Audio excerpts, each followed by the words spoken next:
أعراض المس الشيطاني تعتبر من أكثر الحالات انتشارا، ودايما ما بيحبش يسمع الأذان ولا القرآن والسحر وأسبابه، وتظهر الشخصية الشيطانية. طرق لعلاج المس الشيطاني: القداح والطير، أذية الجن للإنس. لا إما أنا ممسوس لا إما أنا ملبوس. وانتظروني في الحادثة. كتير منا بيسمع عن المس ويجي يقول لك فلان ممسوس. هنتكلم عن المس وطرق علاجه والوقاية منه. أعراض المس الشيطاني تعتبر من أكثر الحالات انتشارا، وبتختلف درجاتها من الشخص الآخر. بيتعرفوا على أعراض المس والسحر وأسبابه. المس عبارة هو عن أذية الجن للإنس، سواء بالدخول إلى جسده أو تلبسه بشكل دائم أو ملازمة الجسد من الخارج وإلحاق الضرر به. والشخص الممسوس ده اللي ممسوس بمس من السحر. هنقول مسه الكبر أو مسه العذاب أو مسه الأذى والجنون. أعراض المس: دايما بيبدأ الشخص المصاب إلى الميل للعزلة والانطواء والتوتر وعدم الشعور بالراحة في التجمعات، عن النفور والضيق الشديد، ودايما ما بيحبش يسمع الأذان ولا القرآن، ودايما بيبقى عنده عدم القدرة على قراءة الأذكار والقرآن. من أعراضها برضو بيجيله إغماء وتشنج وصرع والسقوط عند قراءة القرآن عليه، ودايما بيبقى عنده كثرة الأحلام والرؤى والكوابيس اللي دايما بتبقى موحشة ومفزعة، ودايما بنلاحظ عليه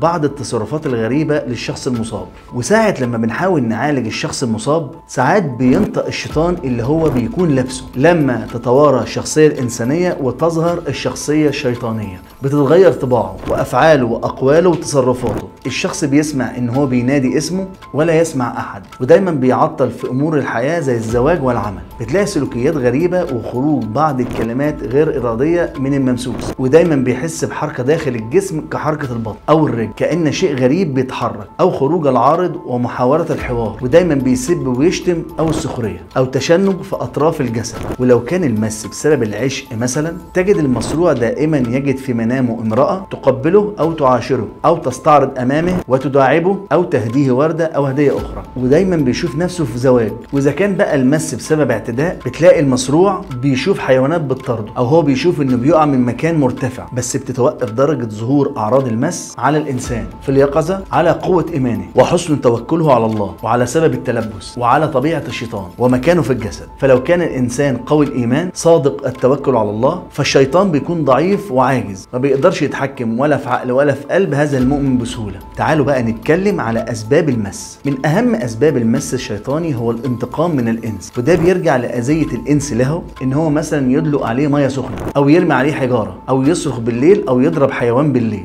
أو يصرخ في أماكن مهجورة. ومن أسباب المس هو توريث السحر، كأن يسلم الساحر بعض أبنائه أو أحفاده للشياطين لتعلمهم السحر. ومن أسباب المس الأكل في جلسات الزار أو القرابين التي تقدم للشياطين في حالة العشق أو الانتقام، فيلازم الجن الإنس خارج الجسد حتى يشوف فرصة لاختراقه. من أسباب تلبس الجن للإنس العشق والهوى، ويسمى المس العاشق. بيتسلط الجن على الجسم بسحر، وهنا بيتسمى الجن خادم السحر. من أسباب المس الإصابة بالعين والحسد، وتعد من أسباب المس هو اتباع الإنسان للشيطان. وطرق غواية الشيطان للإنسان كتير، ومنها إن الشيطان لا يأتي للإنسان وينهاه عن الخير أو يأمره بالمحرمات مباشرة، وإلا لما أطاعه أحد، إنما يدرك الإنسان ذلك بأساليب وطرق عدة. ومن هذه الأساليب التدرج في الإضلال، فالشيطان لا يمل ولا يهدأ، ودايما بيأمر الإنسان بالمحرمات وتدريج وخطوة خطوة. ولما الإنسان بيخضع له لمعصية بيوديه لمعصية أخرى، فواحدة واحدة بيوصل عشان يوقعه في الكبائر والمعاصي العظيمة، فيزيغ الإنسان ويضل وبينسى أمر الله، حيث بيوسوس لآدم عليه الصلاة والسلام حتى أنساه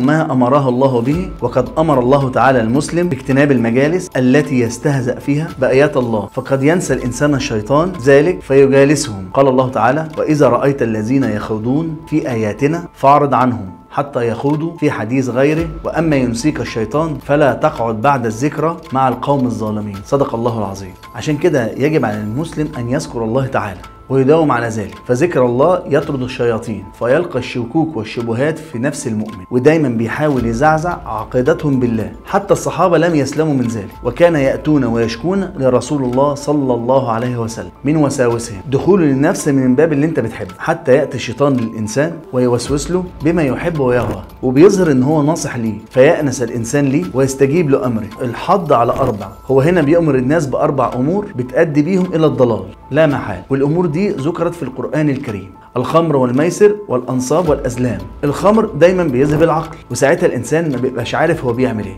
وبناء عليه بيعمل المحرمات العظيمة، يقتل نفسه بغير حق من غير ما يحس. والميسر يؤدي إلى الأحقاد بين الناس، ودايما بيضيع أموالهم ووقتهم في الحرام، ويقصد بالميسر هو القمار. أما الأزلام فهي تزعزع عقيدة المسلم، فكان يطلبون من القداح العلم بما قسم له، وكذلك الطيور، فإذا أراد الرجل السفر زجر الطير، إذا الطير راح لليمين يبقى السفر ده خير، وإذا راحت لجهة الشمال فالسفر مشؤوم. والحقيقة إن ده من الضلال الكبير، فالقداح والطير أكيد ما بيعرفوش الغيب ولا الخير، الأمور المستقبلية كلها في إيد ربنا، والمسلم بيستخير وبيسيب ربنا هو اللي يحددها له. أما الأنصاب فهو كل ما ينصب أو يعبد بدون الله عز وجل، عشان الناس بتروح للأصنام دي أو القبور وبيعظموها وبيحطوا عليها الورود والهدايا، وساعات بيقدموا لها الأضاحي، وساعات بيرقصوا عندها وبيطلبوا منها حاجات، وكمان بيعملوا ليها أعياد وبيحتفلوا بيها. وكل الأمور الأربعة اللي احنا اتكلمنا فيها ربنا حرمها. تعالوا بقى نتكلم عن علاج المس. من أهم الطرق لعلاج المس الشيطاني، أول حاجة اقناع نفسك وبقوة بأنك أقوى من ملايين الشياطين، وهم أضعف من إن هم يأثروا فيك أو يجوا عليك إلا بأمر الله. فثقتك بنفسك لازم تكون ثقة قوية بعد ثقة الله.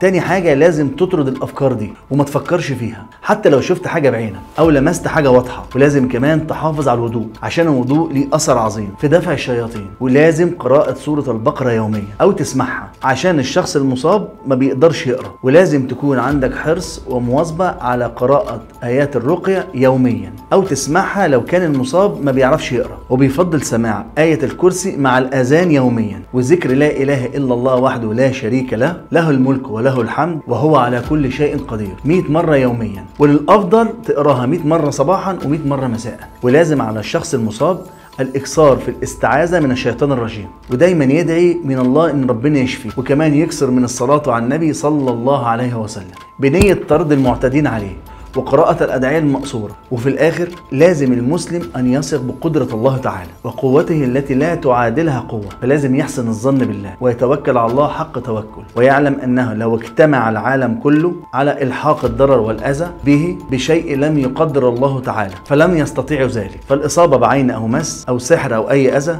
لا يكون إلا بقضاء الله وقدره. ولازم عن الإنسان إن هو مش كل حاجة بتصيبه من الضيق أو الانتكاس أو المرض إلى الحسد والجن وغيره، فالفرق بين ده وده بقى موجود كتير، وخاصة في الوقت اللي احنا عايشين فيه. وده أدى إن هو ضر الناس جدا، إن أي حد يحصل له تعب أو انتكاسة في حياته أو في شغله يقول لا إما أنا ممسوس لا إما أنا ملبوس. كل دي توهمات مرضية كبيرة، ممكن يكون اللي بيصيبه ده مرض بجد ويحتاج فعلا لعلاج وتدخل الأطباء. وقد أمرنا الله سبحانه وتعالى إن احنا ناخد بالأسباب دايما، ومن ضمن الأسباب دي الدواء والتداوي، إن ربنا ما نزلش أي داء إلا ما جعل له دواء، وإن ده ما ينفيش إن يحافظ المسلم على أذكاره وعلى الرقية حتى قبل أنواع العلاج. كده كده هي فيها الخير والنفع في كل الأحوال. لو أول مرة بتشوفني يا ريت تعمل سبسكرايب وتفعل الجرس واعمل شير، وانتظروني في الحادثة.